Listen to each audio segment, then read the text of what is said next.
Hello and welcome to the Amati Insights call. Just before we start this week, please do take a look at the disclaimer on the screen. It's also available on our website. Obviously, the point here is just to highlight that what we're discussing today is not investment advice. So everyone's circumstances are different, and it really is important to do your own research or to consult a professional for the investment advice that's tailored to you. So that said, many of you will know that an important part of our process is to go to visit trade shows and to see industries kind of in the wild, as it were, in their own environment, and talk to technicians and salespeople. And this week we're talking about a really interesting one of those, which many people won't have heard of, which is a semiconductor industry conference called the Imec ITF.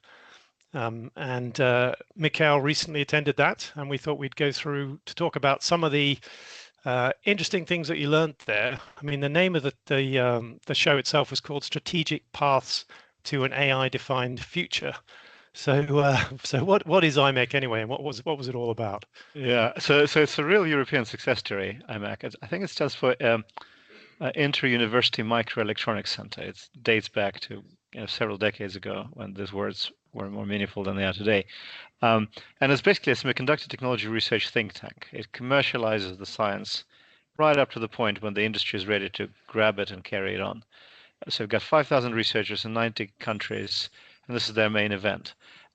Jensen Huang actually had delivered a message to the conference, and he described it as the best kept secret. It's not that well kept in the industry, but there was a great slide in the TSMC presentation on Imec, where they just did a bit of a retrospect of all the most significant advances in semiconductor industry technologies like high-K metal gate, FinFET, EUV, nanosheet, highly technical subjects that changed the game for semiconductors that were developed in Imec years before they were adopted by the industry. So this is what Imec does best. They're not the only ones doing this, but it's a great vantage point to see what's on their mind today, what's coming ahead of us. And yes, it was an AI themed conference, slightly a bit of a mouthful of a title, but the content was all about specifically practical developments in semiconductor technology that helps this AI growth. Right, so kind of looking under the bonnet at the engine of the AI revolution, how it's changing.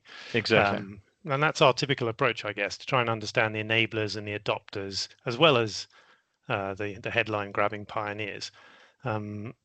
Although in this case, I think there were quite a few pioneers present. Who was presenting other than Jensen? Well, he couldn't make it because he had supposedly because he had an earnings conference call the following morning, which I believe. But he did a message to the conference. But really high caliber people, just showing the role of Imec in the ecosystem. Chief Technology Officers of Samsung, Texas Instruments, Murata, CEOs of SML, Cadence, Mistral AI, the European Frontier Lab, and very senior people from ARM, AMD, TSMC, Microsoft, McKinsey, you name it. Really high-profile technical people, as well as senior execs, at the cutting edge.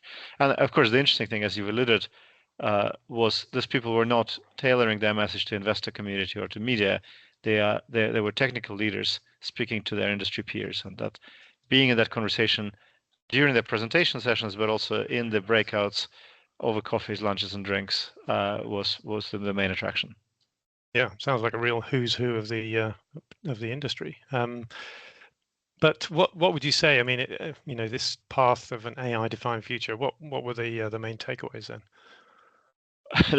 There's a lot to do. I mean, it's industry needs to do everything everywhere all at once. As kind of I'm thinking about this, one of the prevailing themes of the event was this need to optimize and combine multiple vectors of progress. We need better algorithms, better semiconductor manufacturing technology, better networking fabric, new architectures of devices and equipment. So just relying on Moore's law, that kind of trusty old workhorse of semiconductor progress that made transistors ever smaller, is just no longer enough. Yeah, well, we hear people now and more talking about the concept of more than more. But I think a lot of people don't know what that means in practice and what are the sort of the practical technological developments that are happening and what's on the roadmap, if you like. Yes, I mean, first thing to say is that Moore's law is not dead. The features are being made smaller. They're more tightly packed on the wafer. The old playbook continues. It's not enough, but it continues apace. And SML, which was the key enabler of Moore's law of the past decades, is still pushing forward. The industry is moving with their help beyond 2 nanometers to ultimately sub-nanometer technology, and in terms of how small these features are going to be, from EUV, which is being deployed now, to high NA EUV, kind of a next generation high resolution EUV coming down the pipeline, very, very clearly, and hyper NA EUV, which is the next step.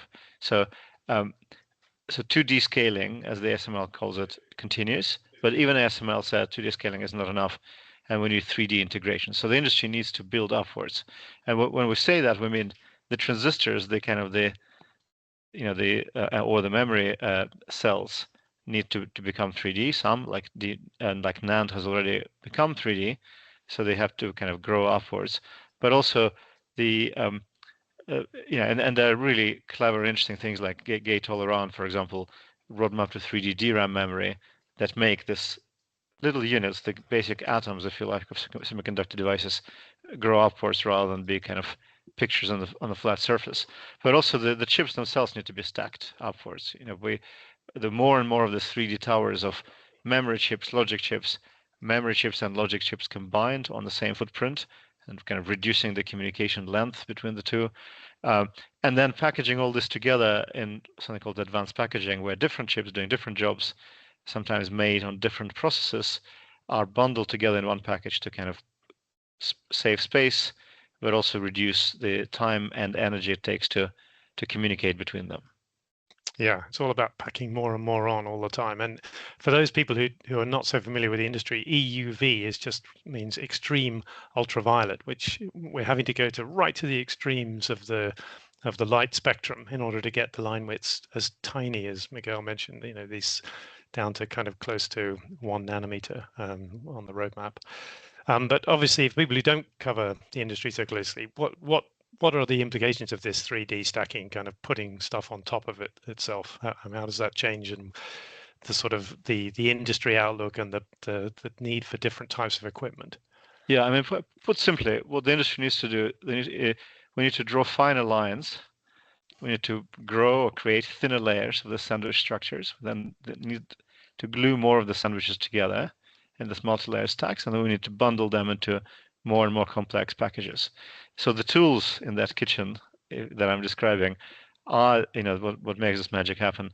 And the tool makers are the heroes in this transition, and they're really called on to step up their performance. Lithography tools, the drawing of the lines from SML, as we say, kind of shorter and shorter wavelengths, EUV, high and AUV, etc. But also epitaxy and deposition tools, the growing of that sandwich by kind of depositing the atoms and even thinner layers, atomic layers. Atomic layer deposition is one of the hot technologies in this transition. And these are companies like ASM International in Europe, Lam Research Applied Materials in the US, which are tasked with that. And then gluing them together, it's not really gluing, it's bonding. It's a very complex sort of chemical, mechanical, thermal process. And companies like BE Semiconductors, for example, are the bonding tools manufacturers that make this happen. And what we're looking for and what we're seeing is sometimes the existing vendor stays the course and just gets to sell an ever more sophisticated and therefore more expensive machine, growing revenues this way. But sometimes there's a switchover, something much greater is needed, and a new vendor gets to play where historically they couldn't, because their expertise is called upon to make that progress happen. So lots of opportunities, but of course, we're investors, not just industry observers. Sector had a really nice run, and some of that growth is already in the price. So we have to be very selective. Right. You briefly touched on memory and photonics, which are both recurring themes and big exposures for us in the portfolio. Is there any changes to your views or any updates? Yeah, more of the same. Just a clear message from the industry that it needs more and more memory and faster interconnect. And several people basically said the best and ultimately the only way to transmit data is photonics. And the copper wall is coming. We can't go beyond it. So not immediately, but really no change of view for us. Conviction remains pretty high. That's good. And any emerging themes that you came away from that we haven't really investigated so far? Well, one of them is maybe broader understanding of something that we've seen a hints of, and it's physical AI smart sensors. And I mean, physical AI featured strongly in the presentations, but very forward-looking. I mean, there were a couple of presentations that suggested hundreds of billions of total available market, up to trillions. But talked about 2030, 2035, 2040. So still very early. It's all to play for. Interestingly, because the market is new, there's no clear winning platform serving it, and there are lots of segments. The form factors, multiple submarkets, the form factors, the sizes, the types of devices bringing intelligence to the edge, to a humanoid robot, or to a kitchen top house robotic assistant, or to industrial equipment piece. They need to do different things. They have very different power and space envelopes. So it might not be one winner takes all, like for example GPU market has been until recently. But the one clear message from everybody was, and it's very intriguing to us, is the sensor proliferation. One of the presenters said, and maybe it's lost in translation a little bit, but the future belongs to people with measuring sticks. And what he meant was machines need to develop sensors, and the sensors, bringing the sensors to machines, they need to be smart. They need to contain some intelligence. When we touch something, when we see something, we don't immediately pass all this information to the brain. On sort of peripheral cortex, our nerves, our spine, result, act and perceive things before we really had a chance to really think about it. And machines need to be a bit like that. So smart sensors everywhere is something we're looking out for. Right. Yes, for sure. And offline, we talked a little bit about the presence of life sciences companies at the event, which may be surprising to some, but they're clearly seen as a bit of a beneficiary, or quite a big beneficiary from AI. Are there any developments there? It was a really strong presence, and I've seen people in the breakouts, and I spoke to many over the course of these 2 days, from life sciences tools companies, some of which we know well, medical technology companies, and even healthcare VCs. And the two main themes. One is taking the semiconductor advances and the sensor technology advances and bringing them to biology, better microscopy, better drug discovery imaging, but even seeing things like blood flow under the skin during the minimally invasive surgery, because the hyperspectral imaging, it is called, seeing beyond what the eye can see, means you can see where the blood flows, even if it's not visible from the surface.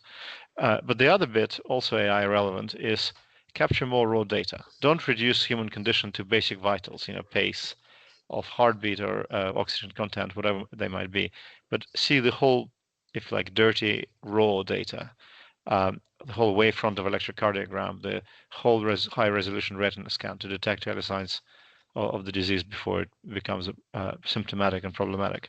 And the interesting thing about it wasn't just healthcare people talking about this. CTO of Texas Instruments, you think, broad industrial and auto semiconductor company, his message was all about getting into kind of healthcare and biology using semiconductor tech. And he, for example, talked about interstitial fluid, which is the fluid that's just under our, it's between the cells, but the reason it makes it's really consequential is because this continuous glucose monitoring, this essential device to monitor blood sugar for diabetics, this little stick-on patches that you see on people's arms, they have this tiny little probe that captures that fluid and checks for the sugar in there. A very important biomarker to make sure the diabetes patient is well controlled. Well, apparently 80 to 85% of all the blood biomarkers are present in interstitial fluid, so we can control for heart failures, we can control for lots of other things, and it's really interesting. We own Dexcom in our portfolio, that is the leading maker of the CGMs. So when two companies from very different perspectives kind of converge on one sort of, in their view, technologically inevitable development, can we really pay attention? So it's very exciting to see that. Yeah, and as you say, looking to capture all of the data, that sounds very positive for the memory companies. But yes. But there's lots going on. Very quickly, because we're running out of time. Investment conclusions that we can draw from this that you haven't mentioned. Well, the stronger confidence in our memory and photonics exposure, some interesting points, kind of strengthening our conviction in MKS Instruments, which is one of our semiconductor equipment companies. But a good event like this is more about interesting new ideas and new lines of inquiry. And as you well know, our inboxes or our to-do list is getting fuller by the day as a result of it. There's lots of things to pursue. So we're looking forward to digging into that in the next weeks and months and reporting back on what we've learned. Great. I think that's all we've got time for this time, but thanks for listening, and hopefully we'll see you all in a couple of weeks' time. Thank you.